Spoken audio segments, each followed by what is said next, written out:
This is a Fox News Alert. I'm Bret Baier, coming to you, as Greg said, from Milwaukee tonight, where Governor Scott Walker is locked in one of the tightest re-election bids in the country. We will talk to him live in just a few minutes. Plus, I'll speak with Missouri Democratic incumbent Senator Claire McCaskill on the show a bit later. But first, there's a new operation underway at this hour to keep several caravans of migrants from entering the U.S. After an order from the president, Pentagon officials say more than 5,000 troops are being sent to the U.S. southern border, with hundreds arriving today, as the Trump administration weighs its options for stopping the flow of illegal immigrants with an executive order. President Trump will discuss the immigration fight in an interview on Fox News at 10 p.m. tonight with Laura Ingraham. He'll also be discussing the horrific killing of 11 people at a Pittsburgh synagogue over the weekend, gathered together to celebrate new life, only to become the victims of a horrific hate crime. Chief White House correspondent John Roberts is on the North Lawn with a look at how the administration is handling all of that tonight. Handling it. Good evening, John. Brett, good evening to you. The National Guard has been sent to the border many times to assist the Border Patrol, but President Trump is making an even greater show of force, dispatching 5,200 active duty military to the border. In an extraordinary move, the Pentagon will be sending forces, many of them active duty, to the border with Mexico. In an exclusive interview with Laura Ingraham to air at 10 p.m. tonight, President Trump said the military deployment is to keep the caravans, now numbering 3, from crossing the border and end the practice of catch and release.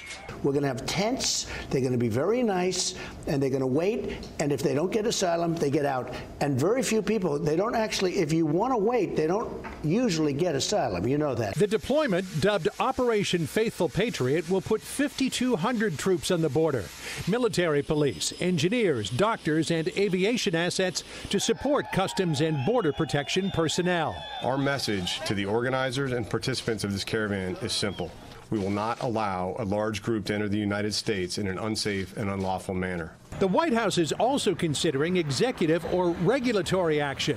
One idea being kicked around: only allow migrants to make asylum claims at ports of entry, meaning migrants who cross the border illegally would not be allowed to claim asylum in the United States. There are a lot of options that are being discussed right now. The number one priority is looking for ways to secure our borders. The horrific shooting at the Tree of Life synagogue was also on the White House agenda today.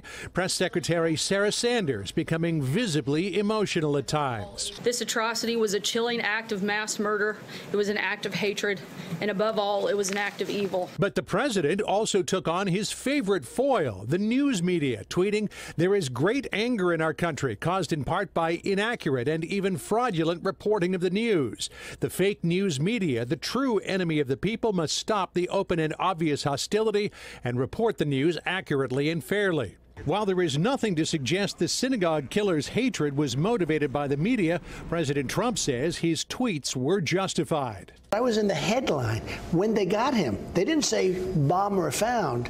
They talked about Trump in the headline. President Trump will travel to Pittsburgh tomorrow in what he hopes will be a moment of national unity. But 11 Jewish leaders from the area have said the president is not welcome unless and until he fully denounces white nationalism. Does the White House believe this president has done enough to denounce white nationalism? The president has denounced racism, hatred, and bigotry in all forms on a number of occasions. President Trump says that he will visit Pittsburgh tomorrow to pay his respects to the 11 people who were killed in the synagogue. He said that he'll also visit a hospital where he'll meet with law enforcement officers who were shot during the standoff with the suspect, as well as meet with some of the victims in the congregation who survived that horrific shooting. Brett? More on all this with the panel a bit later. John Roberts live on the North Lawn. John, thanks. Survivors of that shooting at the synagogue in Pittsburgh are recounting each moment as the shooter opened fire Saturday during a baby naming ceremony, killing 11, as you just heard. The suspected murderer made his first appearance in court this afternoon. Correspondent Garrett Tenney joins us live from Pittsburgh with details. Good evening, Garrett. Brett, good evening. The gunman is now expected to face the death penalty for this horrific attack.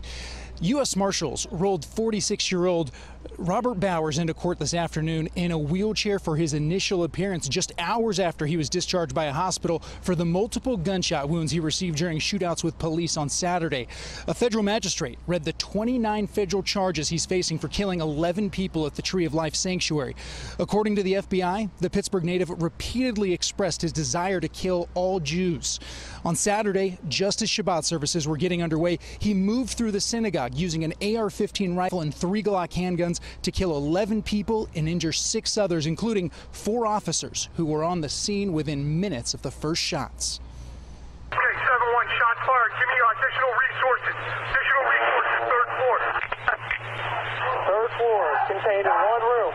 1 operator down. I barricaded myself into the bathroom, and 911 just kept me through it and just said, stay there.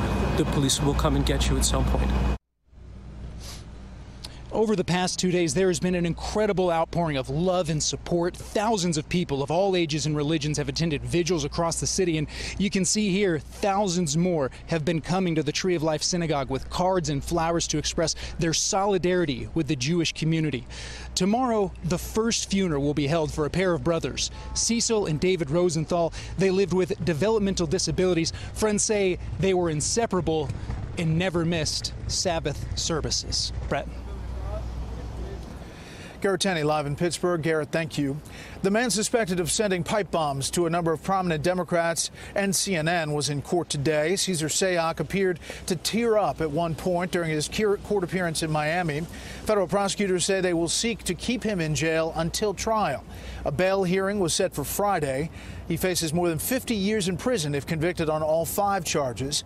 The FBI confirmed today that a 15th package, this one addressed directly to CNN, was recovered today at an Atlanta postal facility. Investigators are looking into a potentially politically motivated attack in Florida. Volunteers discovered shattered glass and bullet holes at Volusia County Republican Party headquarters Monday morning. Fortunately, no one was hurt there. Volunteers had already left before that shooting occurred. But the county chairman says the headquarters has never had any vandalism and told a local paper he believes it was politically motivated. A rough start to the week on Wall Street today. The Dow had a roller coaster day, going up 350, then down 500, finishing the day off 245 points. The S&P 500 was off 17. The Nasdaq slid 117. Turning to politics now, we are just 8 days away from the midterm elections, and tonight we're looking at some of the biggest races in the Midwest. Not far from here in Milwaukee, in Ohio, the race to replace outgoing Governor John Kasich is pitting a former Obama administration official up against the state's Republican Attorney General. Correspondent Peter Ducey with a look from Youngstown, Ohio. Thank you to Ohio. Is a state that went for Trump 2 years ago ready to elect a former Obama official as governor? It's time for action.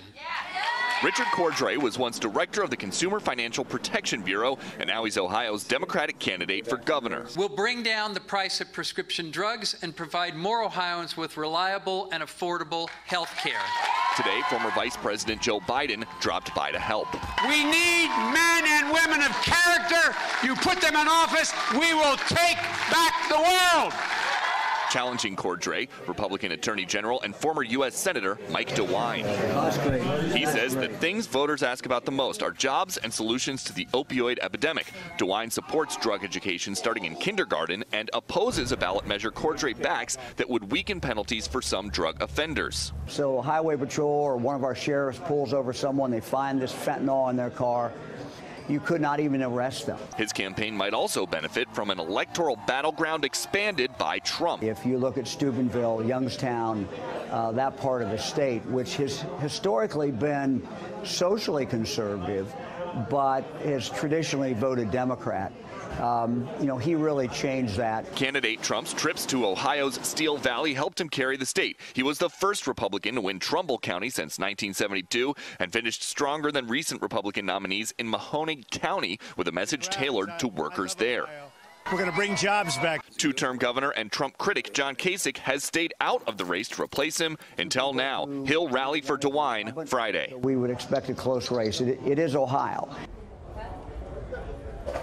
Neither Cordray nor Biden mentioned President Trump by name, but the president was still the focus of Biden's remarks as he rattled off a list of other world leaders by name to criticize the president's interactions with them, and as he ripped Republicans for being a different bunch of dudes than they used to be. Brett? Peter Ducey, live in Ohio. Peter, thank you. Here in Wisconsin, Governor Scott Walker is locked in what could be the closest governor's race in the country as he seeks a third term in office. He joins me now live to talk about it. Good evening, Governor. Good evening. Good to be here. Thanks for being in Milwaukee. Yeah, just a great night here. I forgot my hunting jacket, but thank you for coming here live. I want to get your sense of the race. The latest poll out is from Marquette. It has you up 1 point over Tony Evers. Where do you see this right now? Oh, it's close as can be. And this is always a competitive race. Remember 2 years ago, everybody said Ron Johnson was down. Everybody said the president couldn't carry the state. We did. But it's always tough. And it's why I literally started on the other end of the state along the Mississippi, on Alaska and La Crosse today, worked our way all the way across here. And we're going to be crisscrossing the state every day between now and Election Day because it's all about turnout and all about countering the lies out there. I've covered a couple of your races, right, including a recall. Yeah. And what is your closing message this time? It's simple. It's the difference between do you want more jobs and higher wages, which is where we've taken the state, or do you want more spending and higher taxes? That's where Tony Evers is. My opponent, Tony Evers, wants to raise the gas tax by as much as $1 a gallon. He wants to raise property taxes, income taxes on manufacturers and farmers. Tony's taxes would cost us jobs. What we've done is turn this state around, and more people are working now than ever before. What about the issue of health care? In the debate on Friday, Tony Evers really hit hard on that issue. Many Democrats around the country are doing that. Take a listen to his comment in the debate. As a result of his political ambitions, he did not take the Medicaid money that the federal government provided. That's $1.1 billion that was left on the table. He is in federal court to do away with the Affordable Care Act and also to do away with the pre-existing conditions protections. We need to know, the people need to know, why you don't drop that lawsuit. All right, your response to that? Yeah, that's just the biggest lie of the campaign. My wife is a type 1 diabetic. My mother is a cancer survivor. My brother has a heart condition. We will always cover people with pre-existing conditions. What he's talking about doing is doing what Minnesota did years ago, and the premiums actually went up. Remember 2 years ago, Mark Dayton, the Democrat governor of Minnesota, said the Affordable Care Act is no longer affordable. That's because premiums were going up between 50 and 67%. We will never do to the state of Wisconsin what they did to Minnesota, and we'll do it by lowering premiums, increasing choices, and improving health care while covering people with pre-existing conditions. The other thing Tony Evers is hitting on is 4 former cabinet members who've come out against you, I guess. 3 of them signed a letter in which they said, among other things, that Governor Walker has consistently eschewed sound management practices in favor of schemes. They go on to say there's cover-up here and mismanagement and manipulation. 3 of 4 cabinet members saying they're going to endorse Evers. How do you respond to that? Well, it's simple. I've never been afraid to put people with a diverse set of beliefs in my cabinet. I've had even a Democrat who worked for Joe Lieberman work for me at one point in the past. So I'm not afraid to have people in my cabinet who have different viewpoints, but I keep my promises. I told, for example, one of my cabinet members wanted to raise the gas tax. I told the voters of the state I would never raise their overall tax burden, and I kept that promise. From my standpoint, I tell people, look at the results. More people working than ever before, 8 months in a row of record low unemployment, higher wages, higher wage growth than the rest of the country. And we're not done yet. We've got 4 more years to finish the job off and grow the workforce and then pass the baton to a new generation of leadership. How much does President Trump play in your race? I know he's come out here, he's endorsed you. Obviously, there's a lot of controversy about what he tweets day to day, and I could read tweet after tweet that raises eyebrows. But how does he play here in Wisconsin? Well, I think people get it. You don't have to agree with the president at everything to appreciate the good things he's done for the state. Dairy specifically. A year and a half ago, I met with him about the dairy problems that we were having with Canada. That trade agreement, you guys covered it. The trade agreement was held up largely because he wanted to get a good deal for dairy farmers in states like the state of Wisconsin. We appreciate that. We appreciate what he did. We saw Obamacare premiums going up 44%. We passed a health care stability plan, but we needed a waiver from his administration. He helped us on that. I don't have to agree with everything out there to appreciate and be able to work with him, Vice President Mike Pence, and the rest of their cabinet. That's good for the people of Wisconsin. Other thing Tony Evers is hitting is tuition and school investment. Says he's better positioned at that than you are. Well, he says it because he comes from an education background, but the reality is my last budget put more actual dollars into education than ever before, and he himself, Tony Evers, called it a pro-kid budget. The irony is he's now out running attack ads attacking me, even though the last budget he said was a pro-kid budget. We actually delivered it. We got more money in the classroom because of not just that budget, but remember our reforms, which he fought years ago, saved school districts more than $3 billion. He wants to lift those reforms. That would take money out of the classroom, and he'd raise property taxes to pay for it. Last thing, what do you say to a Wisconsin voter who says, listen, I voted for this guy, not 2 times, 3 times, and, you know, maybe we should shake this thing up? Well, if you want to go backwards, I'd say if you want to have higher taxes and fewer jobs, then you should go with Tony Evers. If you want more spending and higher taxes, go with Tony Evers. But if you want to continue to build off our reforms and have more jobs in the state and have higher wages, as we've shown consistently over the last few years, then I'm your candidate. Governor Walker, we appreciate your time. Good to be with you. Thanks a lot. Up next, the issues Wisconsin voters care about most. We're not talking about the Green Bay Packers here, but we'll bring it to you live from Milwaukee.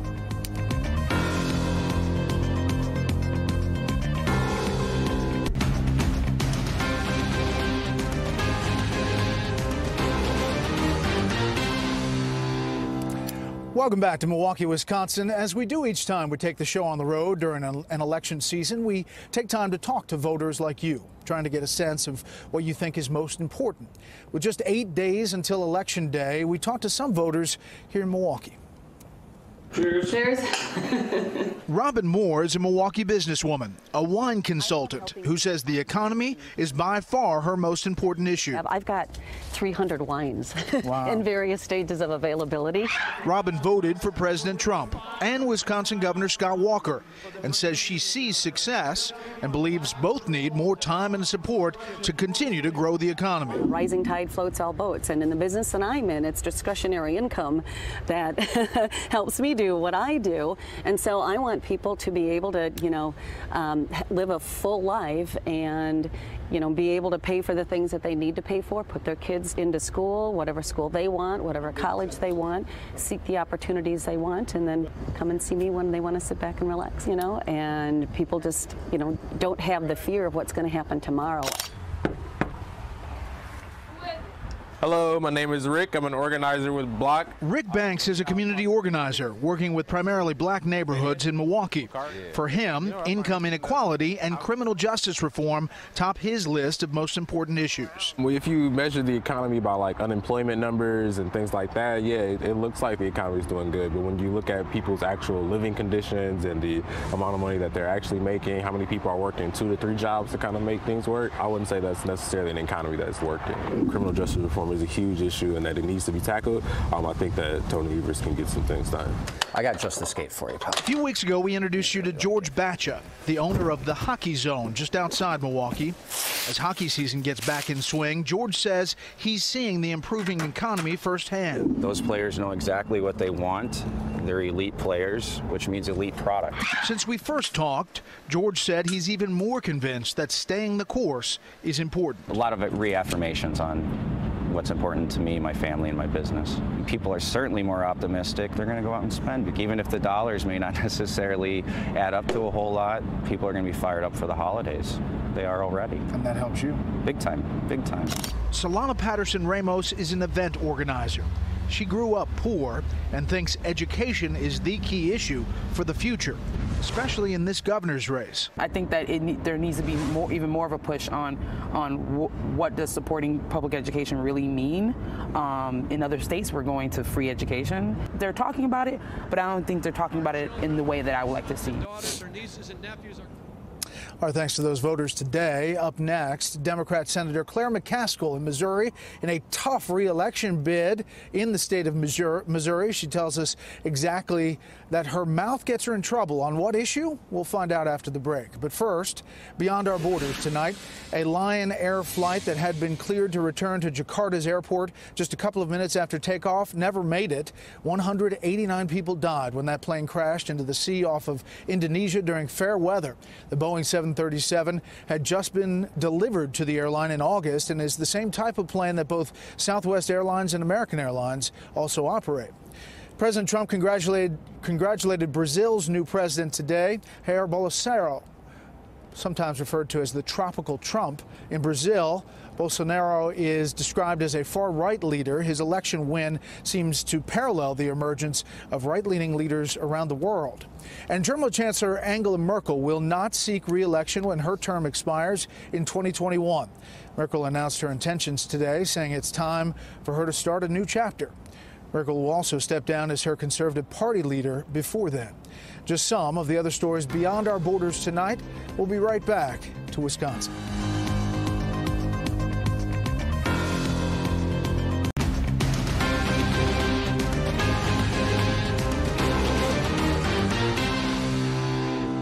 Welcome back to Milwaukee. We're a couple blocks away from the new Bucks Arena. The Bucks, by the way, are undefeated for all you NBA fans, playing the Toronto Raptors tonight. While I'm here in Wisconsin, this obviously is not the only Midwestern state with a tight Senate race. On the way here, we stopped in Missouri, where I spoke with Democratic incumbent Senator Claire McCaskill about her tough re-election bid against Republican Attorney General Josh Hawley. Thanks for all you're doing. Incumbent Democrat Claire McCaskill is in the fight of her political life, and she knows it. Thanks, guys. The Real Clear Politics average of recent polls has Republican challenger Josh Hawley up 2. The most recent poll has him up 4. I think it's surprised, to some extent, some of the national Republicans that this race has stayed as close as it is. Donald Trump won this state by almost 20 points. And I think they thought this was going to be easy, but it's a little more complicated in Missouri. We have a big independent streak. They like to see somebody who doesn't always look through the party lens. I like to remind people that there are hundreds, thousands of people that voted for Mitt Romney and Claire McCaskill. So I've got a really strong record on getting things done across the aisle. Do you think your vote against Kavanaugh changed the dynamic in this race? I think the vote against Kavanaugh was going to be tough no matter what. But what I tried to do is what I always tried to do, and that is look at the individual nominee and his record. My decision had nothing to do with the allegations that were made against Judge Kavanaugh, or Justice Kavanaugh now. My problem with him was his opinion that he wrote saying that he thinks foreign money should be allowed into ads that influence our elections, and that there should be no limits on any contributions to campaigns. I'm watching this tsunami of dark money that is drowning our process. I really think this is an issue of our time, that we clean up these campaigns so that people know who's paying for the ads. You know, your critics say you voted for every one of President Obama's Supreme Court nominees, and then you voted against Neil Gorsuch and Brett Kavanaugh. So they say, you know, how is that not just moving with your party where it wants to go? I voted for over 70% of President Trump's judicial nominees. 70%. I voted for more than half of his cabinet members. I vote with him half the time. He signed 38 of my bills into law. That doesn't sound like, to me, somebody who is knee-jerk. Some of my colleagues are knee-jerk against the president.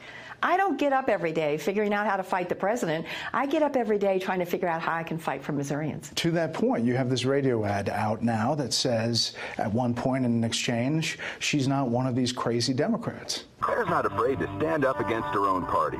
Yep, and Claire's not one of those crazy Democrats. Who's the crazy Democrat? The crazy Democrats are people who walk in restaurants and scream in elected officials' faces.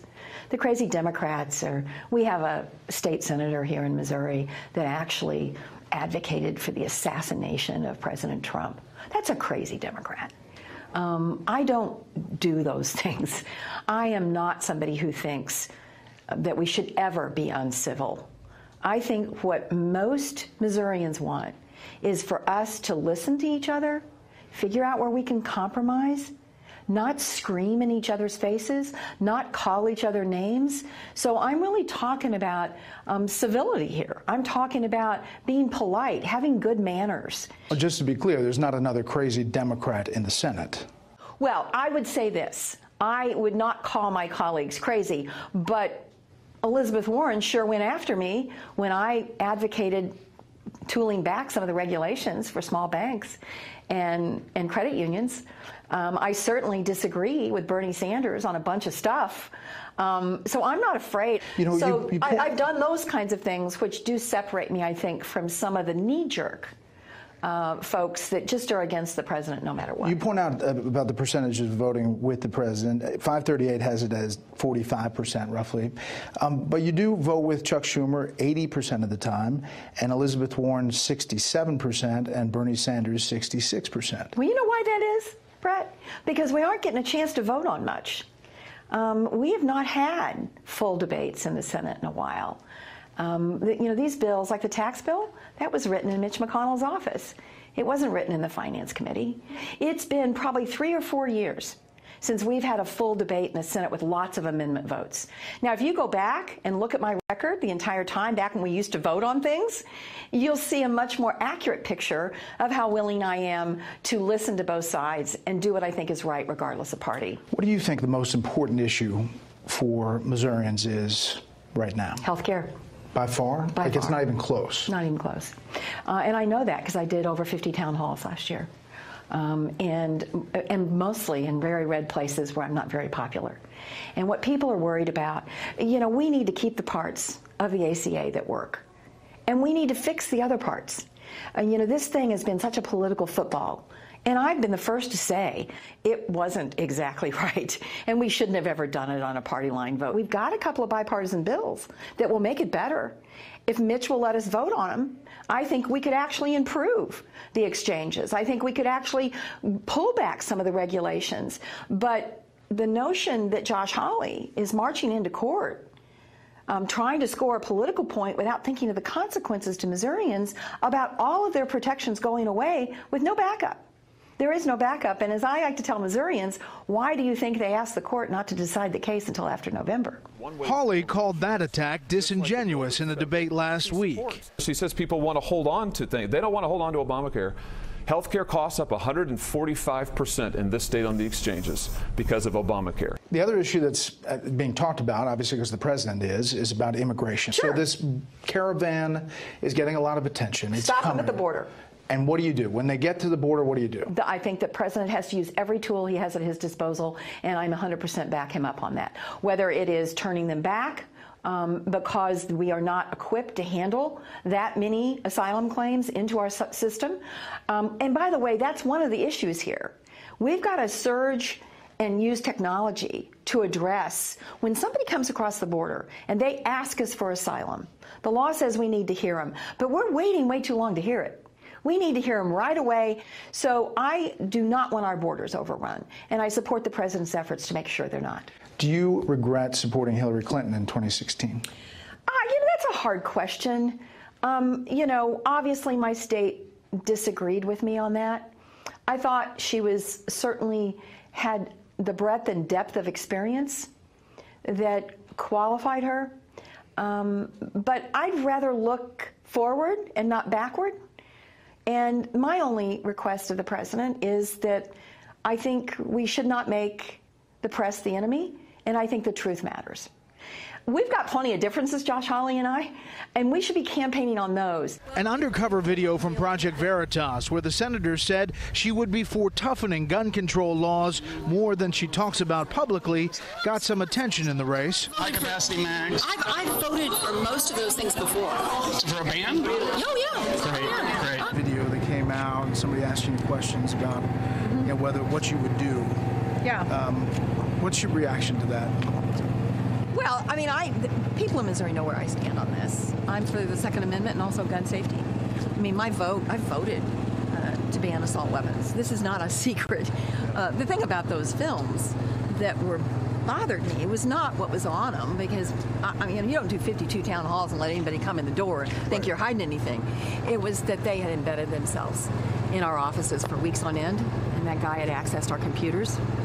He wasn't in our computers to help me.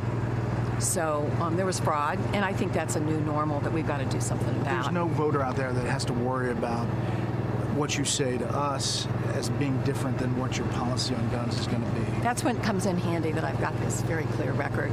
And, my mouth gets me in trouble with some regularity. I am not afraid to tell people where I stand. And Missourians know that.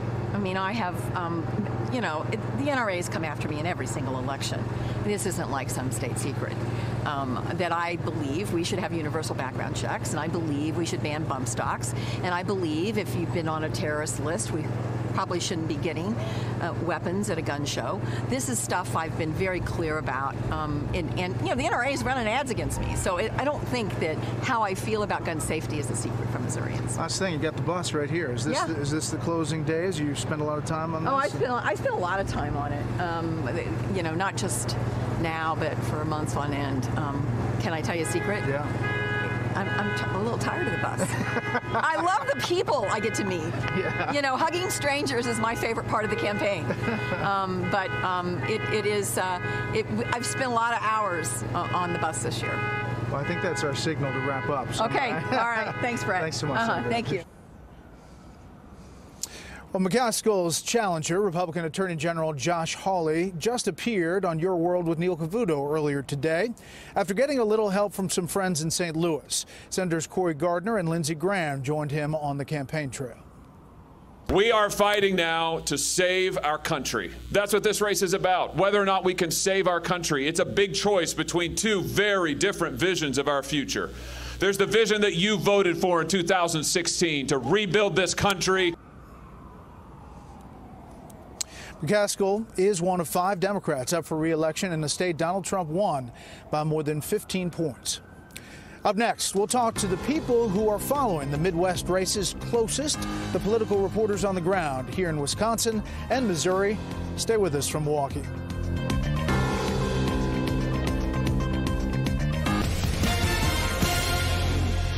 That's a decision for individual candidates to make. I think the president has an incredible story to tell. He's had a historic first 2 years, a number of successes that I think any Republican running for office should be proud of.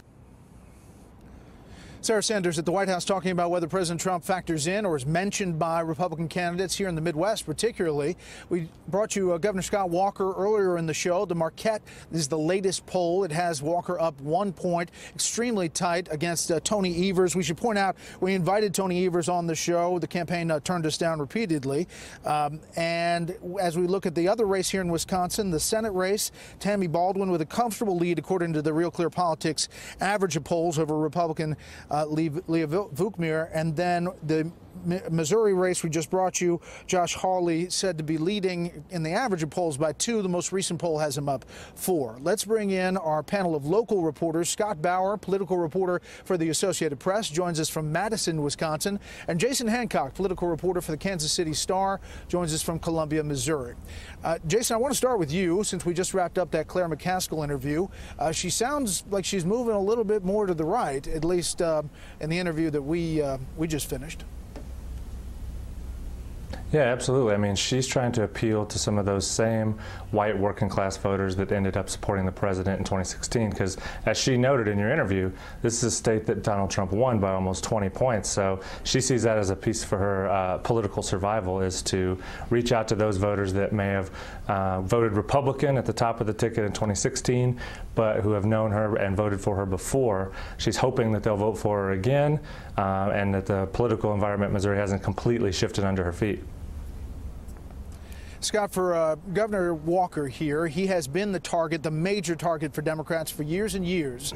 This one seems like he is really in the crosshairs as far as trying to get Democrats motivated. Where is the ground game here?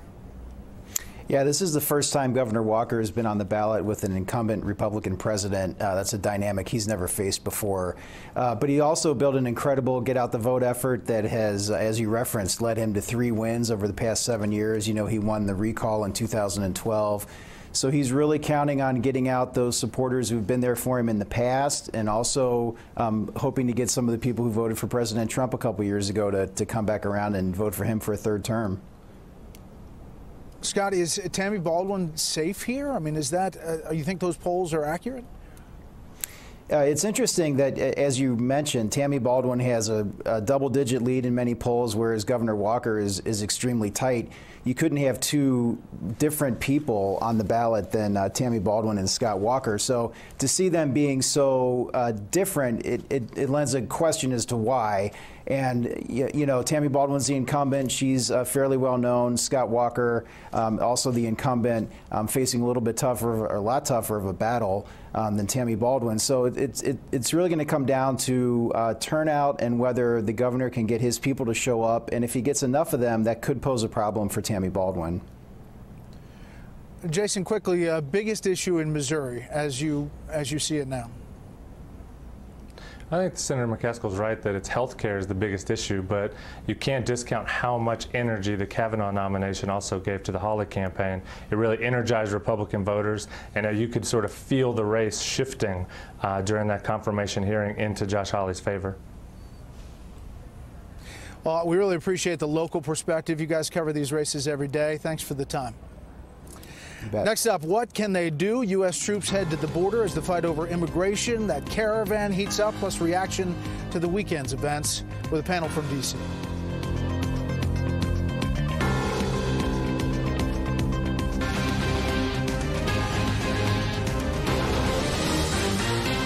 This evil anti-Semitic attack is an assault on all of us. It's an assault on humanity. The president's not responsible for these acts. Again, the very first action that the president did was condemn these heinous acts. The very first thing that the media did was condemn the president. I think this president's whole modus operandi is to divide us. A lot of talk about what the president has said, didn't say, didn't do in reaction to not only the pipe bombings, but the shooting at the synagogue in Pittsburgh as the fallout continues 8 days from the midterms. Let's bring in our panel from D.C. Britt Hume, Fox News senior political analyst, Susan Page, Washington bureau chief at USA Today, and in our Los Angeles bureau, Larry Elder, nationally syndicated radio host. Thank you all for being here. Britt, your thoughts on the fallout from the weekend? Well, it illustrates something that you may have heard me say before, Brett, which is that one of Trump's failings is that he thinks everything is about him, and one of his critics' failings is that they do too. And this weekend's reaction to these hideous atrocities from last week, particularly the one in Pittsburgh, illustrate that perfectly. People were finding a way to blame him. And look, I think he could elevate the tone of our discourse more than he has and so on. But the idea that he is somehow responsible for creating a kind of atmosphere in which this sort of behavior is encouraged, I think is nonsense. And I think it's basically unfair to him. Yeah, the president did tweet, and it raised some more eyebrows, as I mentioned earlier with Governor Walker. Two of the tweets did. There's great anger in our country, caused in part by inaccurate, even fraudulent reporting of the news. The fake news media, the true enemy of the people, must stop open and obvious hostility and report the news accurately and fairly. That will do much to put out the flame of anger and outrage, and we will then be able to bring all sides together in peace and harmony. Fake news must end. The president was talked about today on CNN with an interesting exchange. Take a listen real quick. This president has radicalized so many more people than ISIS ever did. I mean, the way he talks, the way he it's unconscionable the way he talks. For you not to push back on that, you're about to push back on, but to that's bring irresponsible. For her to say that the president of the United States has radicalized more people than ISIS is irresponsible. Yeah. Susan, what do you think of all this? Well, I think it's not a helpful, healthy dialogue we have going on in this country with that exchange. I think deranged people are responsible for deranged actions, not officials. I do find it pretty chilling, however, when the president calls the press the enemy of the people. That is not what I think the press does. It's not the role that the founders had in mind for the press. It's not why the press is protected by the Constitution. I think it's just it just continues to inflame a situation that I think is of concern to a lot of Americans. And I think the president missed an opportunity in the wake of these several horrific events over the last few days to take a kind of a bigger tone, a more conciliatory tone, taking the role that presidents have taken in the past after times of big national trauma. Brett, let me just interject one thought here. Yeah, I mean, Trump supporters do say, do say, Britt, that Trump supporters say that he's talking about fake news and not the press overall, but they tried to get him to list at the White House who the fake news media is, and they wouldn't play that game. Well, I would just say this: I don't think the press are the enemy of the people, but I do think that the mainstream media has proves themselves to be the enemy of Trump, which is not to say that he should say they're the enemy of the people. But there's been a spate of bad and biased reporting, such as I've never seen in the 50 years I've been in this business, concerning him, and his belly aching about it may not get him very far, but some of it's justified. Larry. Well, as far as I'm concerned, there's no question that Donald Trump has a legitimate beef when he talks about media being biased. And that's what I what I interpret him as meaning when he says fake news. I mean, look at the Washington Post and the New York Times, two of our arguably most important news organizations. The Washington Post has never endorsed a Republican president in its entire history, not even Reagan over Jimmy Carter. The New York Times has not endorsed a Republican since 1956. And even organizations like Pew Research say that ABC, NBC, CBS, their nightly news coverage anyway, over 90% anti-Donald Trump coverage. There's a book called Left Turn by a professor named Tim Grosclose, a friend of mine, who teaches at George Mason University, and for the first time, a professor tried to quantify the effect of a biased media on how people vote. And he argues that if the media were truly fair and balanced, which is what Fox's slogan is, the typical state would vote the way Texas does, which is about 8 to 10 points in favor of Republican. So there's no question that the biased news media has a negative effect on how people vote if you are a Republican. I think Donald Trump is right to call him out on it. And there's a distinction between the media and fake news media, which is what he's, in my opinion, trying to make. Well, panel, we appreciate it. We had two big interviews on there. We apologize, shorter time. Thank you all. When we come back, the President and the First Lady get into the Halloween spirit. Finally tonight, President Trump and the First Lady got into the Halloween spirit yesterday. The two passing out candy to trick-or-treaters on the south lawn of the White House. A young girl's prop caught the president's eye. The president deciding to take that and have some Halloween fun with the press. We're not sure what that means, but the girl's serpent made an interesting photo, at least, for the president there. Thanks for inviting us into your home tonight. It's been a nice day here in Wisconsin. That's it for this special report. Fair, balanced, and still unafraid. The story hosted by my friend Martha starts right now.